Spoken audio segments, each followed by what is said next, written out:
Om Shanti 10 February 2026 प्रातः मुरली बाबा कहते मीठे बच्चे भगवान तुमर साथी एवं रावण शत्रु अटे सेथिपाई तुमे भगवान को भल पाउछ एवं रावण को जलाउछ।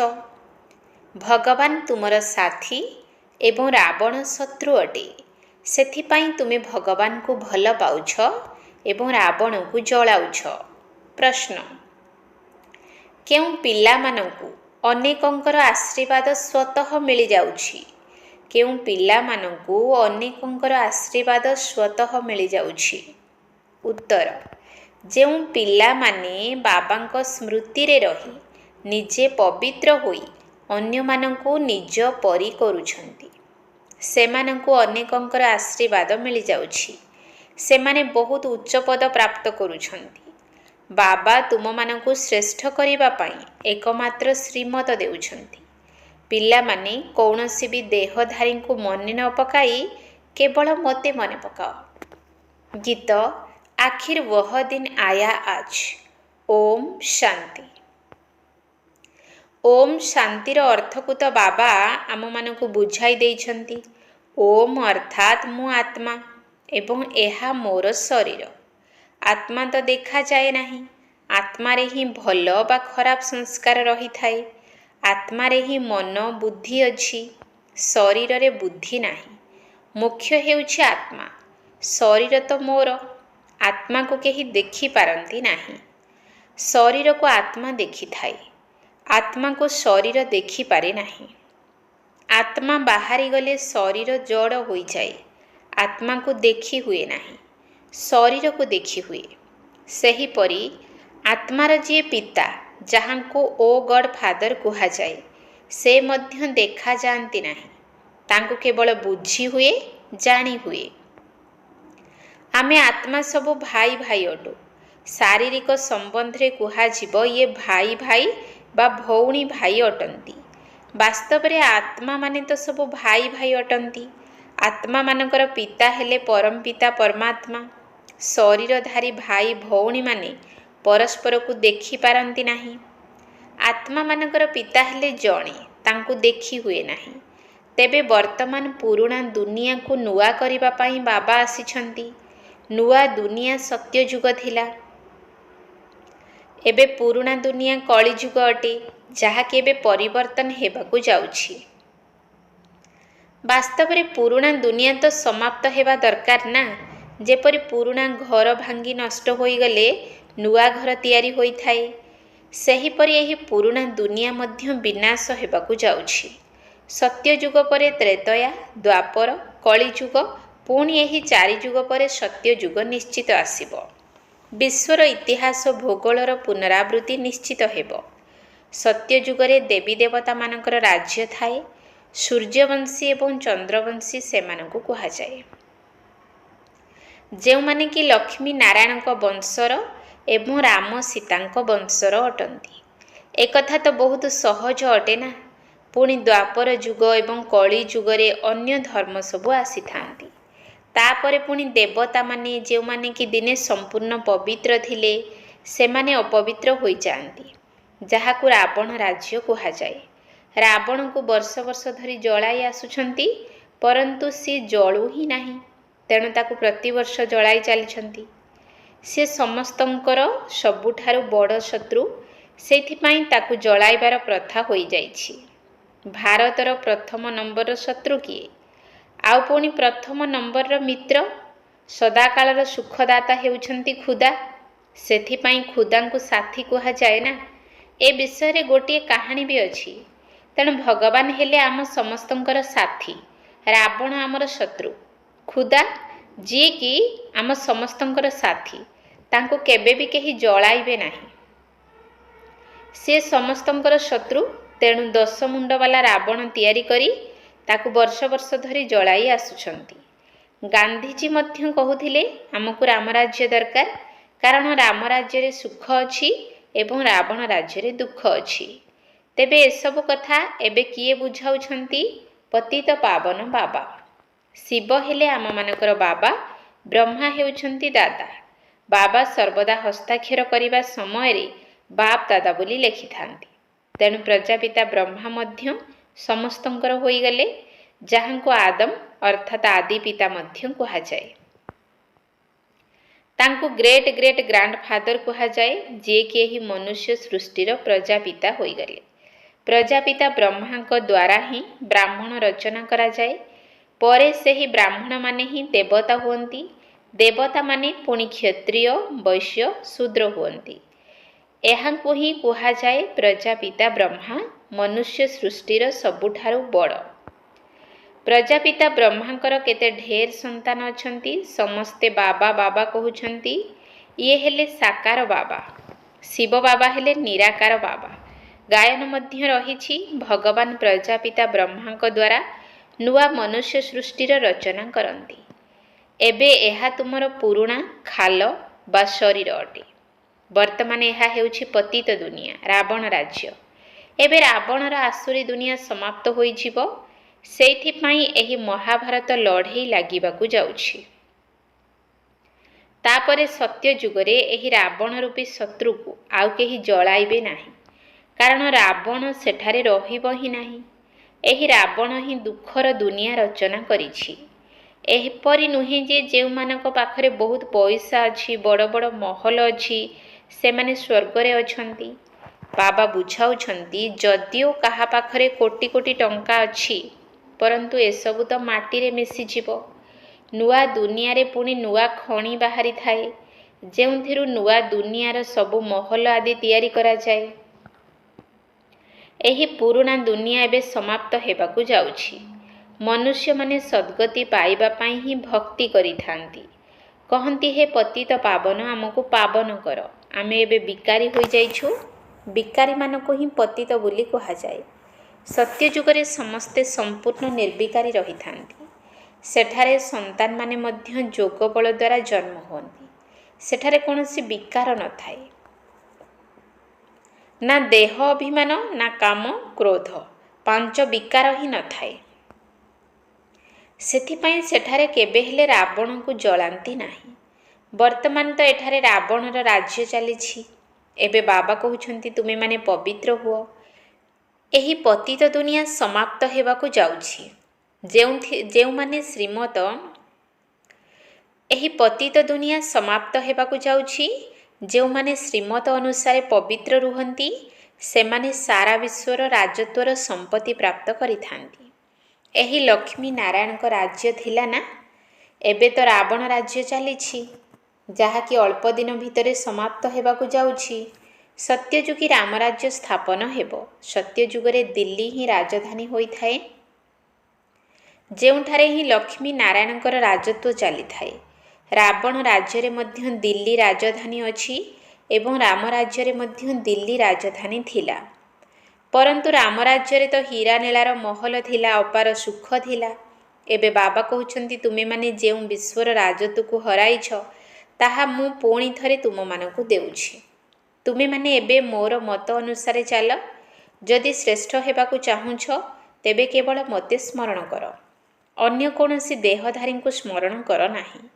ନିଜକୁ ଆତ୍ମା ନିଶ୍ଚୟ କରି ମୋତେ ମନେ ପକାଅ, ତେବେ ତମ ପ୍ରଧାନରୁ ଶତପ୍ରଧାନ ହୋଇଯିବ ଏବଂ ମୋ ପାଖକୁ ଚାଲି ଆସିବ।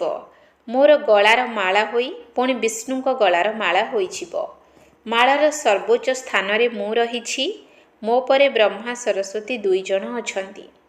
ପୁଣି ସେହିମାନେ ହିଁ ସତ୍ୟଯୁଗର ମହାରାଜା ମହାରାଣୀ ହୋଇଥାନ୍ତି। ଯିଏ କ୍ରମାନୁସାରେ ଗଦିରେ ବସିଥାନ୍ତି, ତାଙ୍କର ହିଁ ସାରା ମାଳା ରହିଛି। ମୁଁ ଏହି ଭାରତକୁ ବ୍ରହ୍ମା ସରସ୍ୱତୀ ଏବଂ ବ୍ରାହ୍ମଣମାନଙ୍କ ଦ୍ୱାରା ସ୍ୱର୍ଗ କରୁଛି। ଯେଉଁମାନେ ମେହନତ କରୁଛନ୍ତି, ସେହିମାନଙ୍କର ସ୍ମୃତି ଚିହ୍ନ ତିଆରି ହେଉଛି।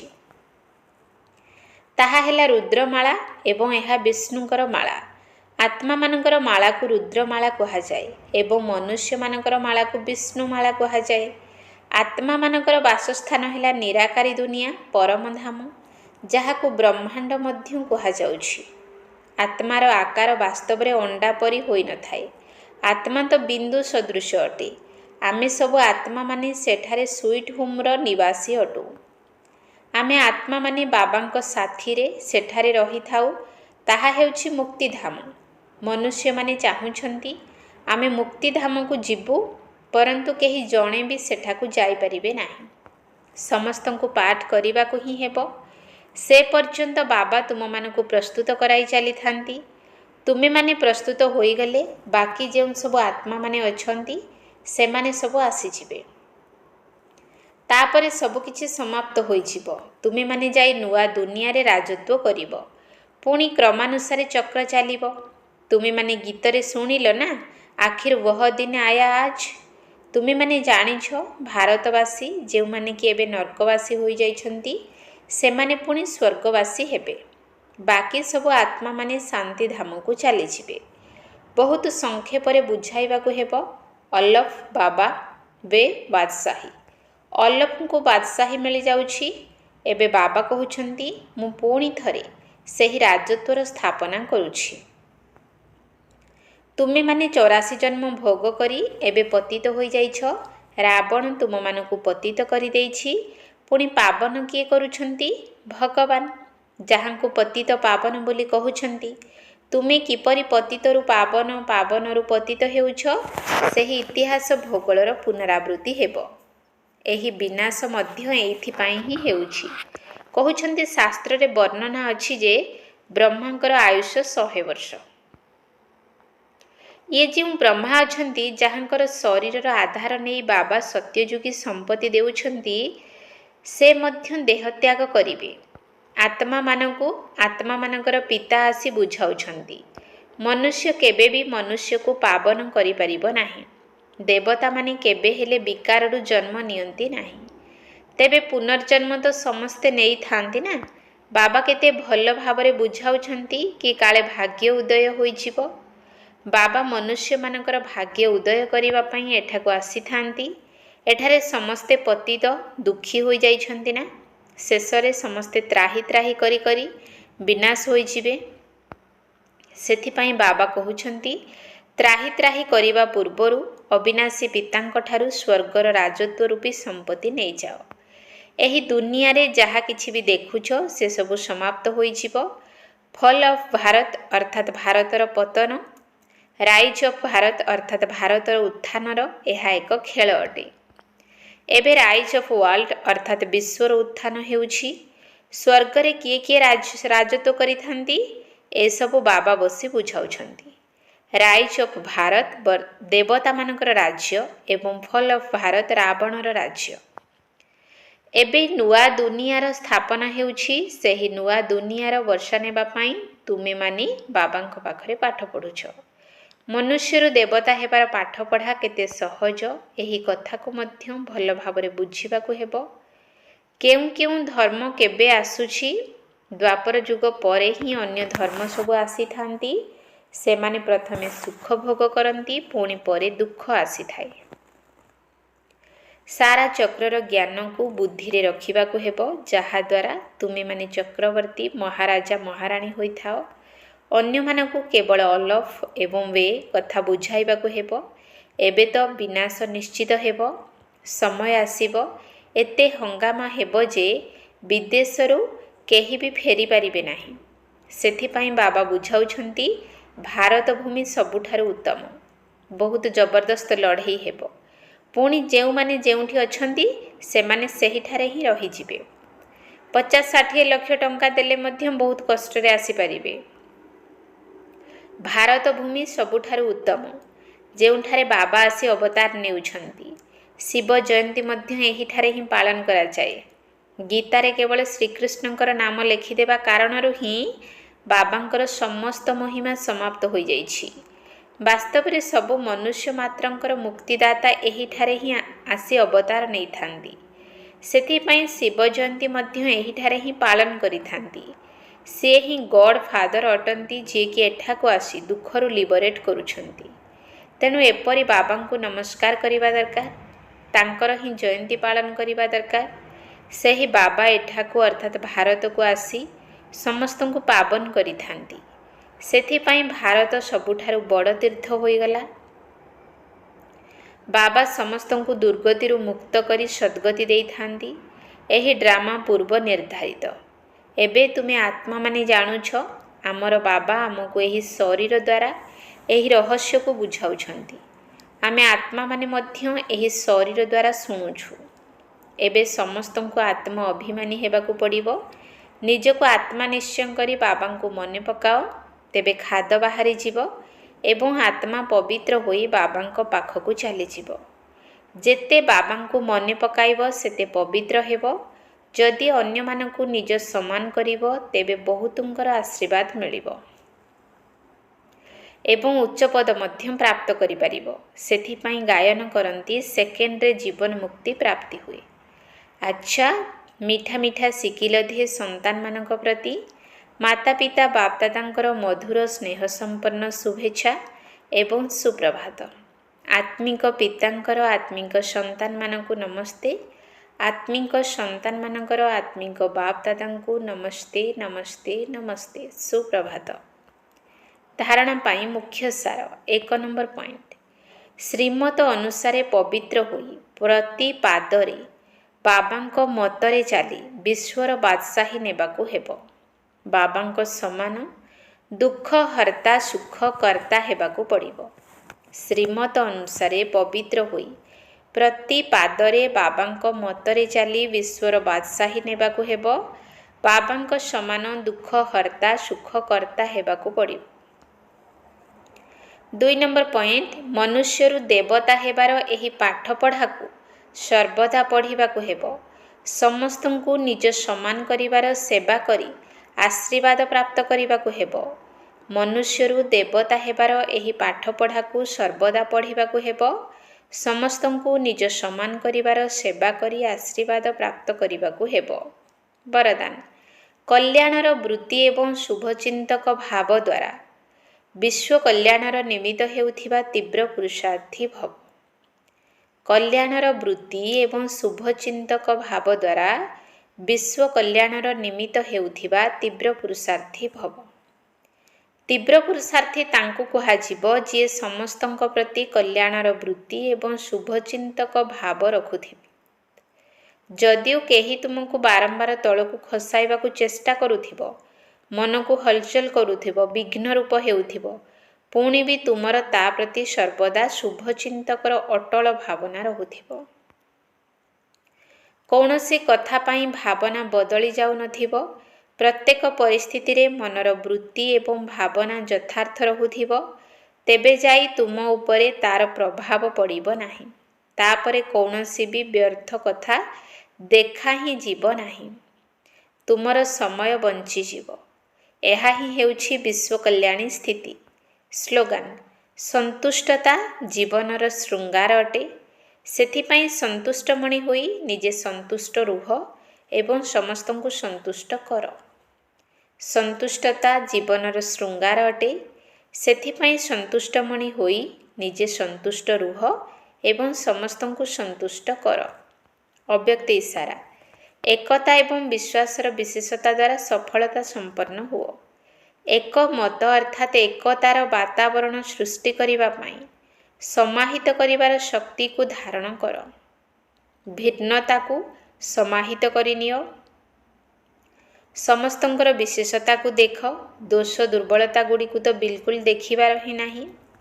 ଯେପରି ଚନ୍ଦ୍ରମା ଅଥବା ସୂର୍ଯ୍ୟକୁ ଯେତେବେଳେ ଗ୍ରହଣ ଲାଗିଥାଏ କୁହନ୍ତି ଦେଖିବା ଉଚିତ ନୁହେଁ, ନଚେତ୍ ଖରାପ ଗ୍ରହର ପ୍ରଭାବ ପଡ଼ିଯିବ। ସେହିପରି କାହାର ଦୋଷ ଦୁର୍ବଳତା ଗୁଡ଼ିକ ମଧ୍ୟ ଗ୍ରହଣ ସଦୃଶ ଅଟେ। ତାକୁ କେବେ ବି ଦେଖ ନାହିଁ। ଓମ୍ ଶାନ୍ତି।